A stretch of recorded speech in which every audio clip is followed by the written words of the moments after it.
what's up everyone? So today I'm going over a patch I made for Take Off Your Pants and Jacket by Blink. This is going to be for free. Actually, there's two patches we're going to go over. I'll try to do it as quick as possible without going too fast. One of them is going to be for the main distortion tones. One's going to be for like the cleans and those kind of things.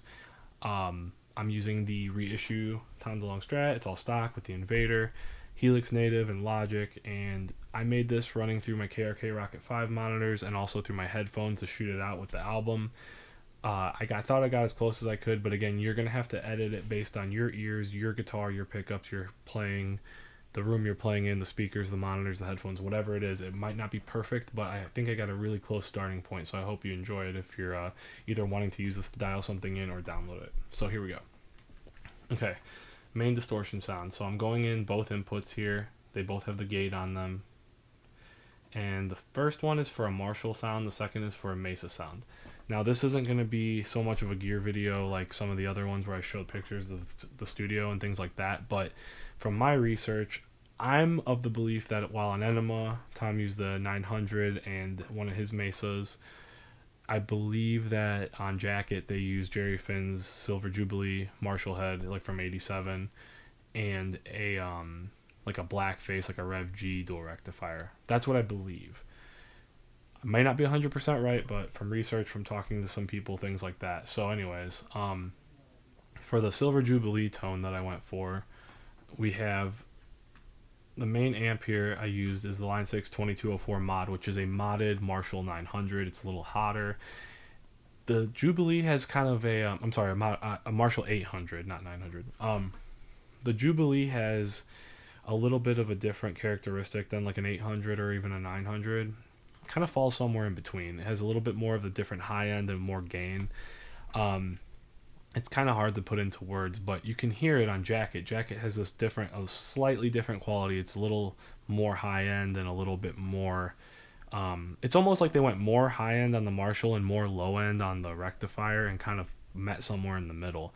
It's kind of interesting. So that's what I used. The first patch in line here is just an LA Studio comp, like a UA studio compressor that most studios have. I use this kind of just for feel and to kind of get a little bit of compression to make it feel like I'm playing through an amp. Works for me. If it's not something you want, that's okay. You could turn it off or take it out. But for post-production, I didn't do anything in Logic, so I don't have the ability to edit it like mixing an album, so I have to use some tools like this to kind of get in the ballpark. Noise gate stock, that's just to get rid of unwanted feedback. This filter we'll get to later. We're not using that right now. Distortion, it's a tube drive in the legacy section. A little bit of drive, not a whole lot of bass, a little bit more than half on mids, a lot of treble, a lot of output. This again is to kind of get the characteristic from the head that I'm looking for. And then you'll see that here too, not a whole lot of bass, some mids, treble presence. The volume is more or less to match playing along with the album. I always wanted it to be around the same volume. One cab here, Marshall V30s, and funny enough, I used the 57, the mic model. I don't think they use those, but again, to get close to the processing and the high end that I want without using tons and tons of EQs and stuff in post, this worked best for me here. And then the EQ is just a simple EQ. Again, I'm cutting things. It's really just more subtraction. Addition by subtraction is kind of the way to go with EQs, in my opinion. So that's the Marshall. And then the Mesa here is, again, studio compressor, noise gate, stock settings. The distortion is a Kinky Boost, which is an EP booster model. Just a little bit of drive and have the bright switch on. Again, that's kind of to tame the low end. This Mesa rectifier, much like a real one, maybe even more so, has so much low end in its character that you can take a lot of this bass out and you still have plenty, even with, trying to add treble and whatever. It's really a lot of mids and really more treble and presence again, because this pickup has so much low end, and it could just be my monitors and my headphones as well. But the low end on the album is Mark is filling that out with the bass. You don't need a ton of low end, but the kind of lows in the guitars come from this amp here, and I think he was using just like Les Pauls and probably the that Goth Explorer, that Gibson Explorer, the all black one. Those come with like 500T. Really hot Gibson trebly pickups. I had one of those before. So again, I don't think this pickup, I'm probably overcompensating for the low end in it. You may want to add some more bass back into this if you're not using an Invader, but that's just what I used because I wanted to use this guitar to build it. I thought it made the most sense. Cabinet is a 412 Cali V30. That's the Mesa cab with V30s, and here I'm using a ribbon mic. Again, that's just to kind of get in the ballpark of the EQ I wanted without tons of post. EQ, again, addition by subtraction, just cutting some stuff here, and the overall sound sounds like this.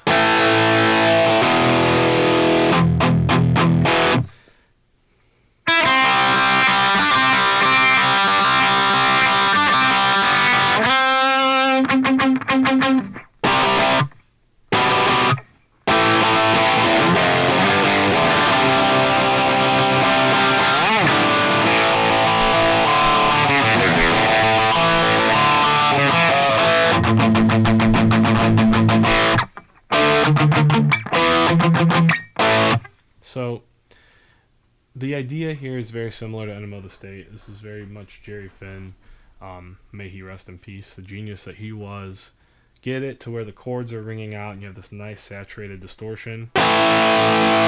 Even a heavier part like Stay Together for the Kids.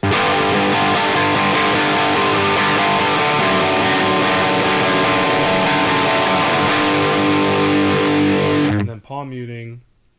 It cleans up so there's note definition, and you're not getting like kind of a sizzling gain from it like you would in a more metal tone, but you are still getting a push where it's not kind of plunky. It still has some body to it. The more you choke up, the more you'll get it.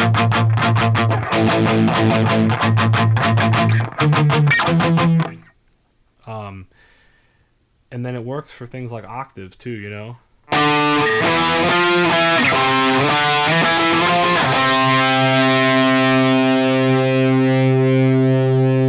Good sustain there. So yeah, I thought this was a pretty solid starting point. Again, you're gonna have to mess around with it and tweak it based on what you're hearing and the gear you're using in the room, but this is kind of what I came up with. And then for the there's one snapshot I put in there. So it says Coaster. So for Roller Coaster, which I think is one of my favorite songs on the record, it's a fun song to play, and then you have this cool bridge part, and this isn't exactly right, but I just wanted something in the ballpark here. So this filter is a in the Legacy section, OB-wah, and I kind of just messed with the settings you'll see here to get kind of a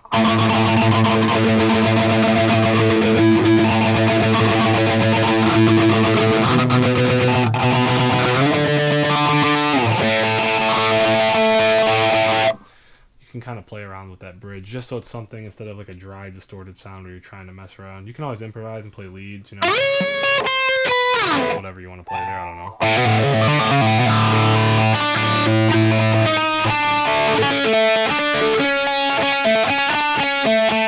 whatever, you know, but that's just there for fun to play for that part. So that's kind of the distorted part.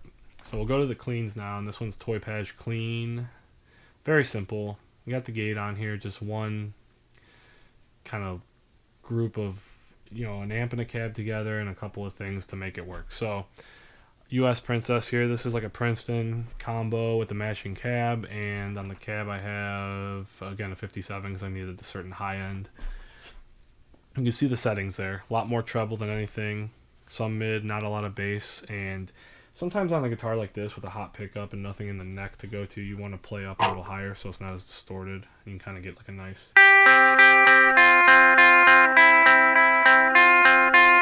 You can go down here, it's a little more...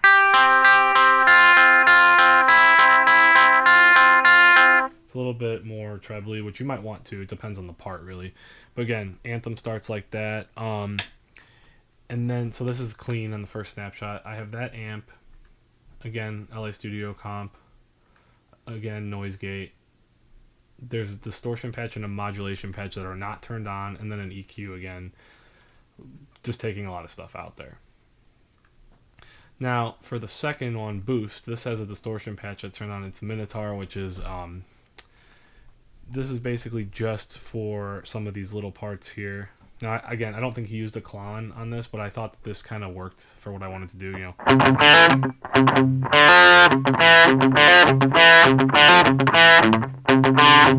Sorry, I haven't played these songs in forever. But that's just for some of those little parts where they're not super hot, and then you want to crescendo into like a bigger gain part. So again, in Anthem you can use that. Again, I haven't played these in forever. Ooh,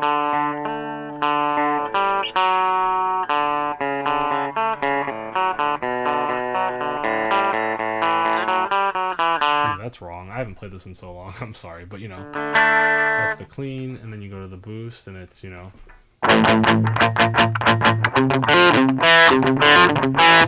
So again, you'll find the parts on the record where you think, okay, I don't need this full gain part. That's just kind of for certain things. Boost plus chorus is both, but I'm going to skip that and go to 4. Lonely Guy's got the chorus on it.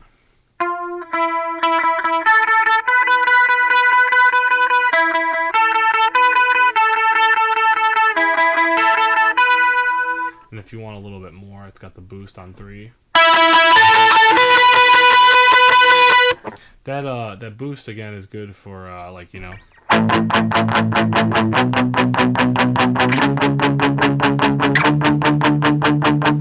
Story of a Lonely Guy has that kind of not super hot part, and then you go into the So this is again this when you get to the boost, it's just like a lot of gain, because with a Klon, till you get past 75%, it doesn't get you a whole lot of distortion, and I didn't want it to be distorted, but a little bit of a push. And then kind of see the rest of the settings there. The chorus, when you get to that, I didn't really mess with the settings too much, to be honest. They sounded pretty good. And then you can see the amp settings here, and that's really all that is. And that's just for to highlight some of those parts. You can go through the whole record. I mean, there's so many. There's 13 songs on the actual album, and then they have like the 6 bonus tracks. Some are acoustic, but there's so many parts where they use for dynamics that you can cut out and use cleans or choruses. So I thought, okay, I'll just make a secondary patch here, and then if you guys want to use that, you can. So I hope this was helpful, and I hope that anybody who's looking to use these kind of tones can download this for free if you have Helix. If you don't, just kind of go through the settings and see what you're using. And again, it's a lot of learning the characteristics of the gear you're using and using your ears, and there's a whole lot that goes into it. But I just thought this would be fun to make. I'm sorry I haven't been making videos for a while. I had a lot of health stuff going on, things like that, but I'm good, and we're back with something fun, and hopefully this is a good patch that you guys can use. So I'll be back soon, and thanks for watching. Peace.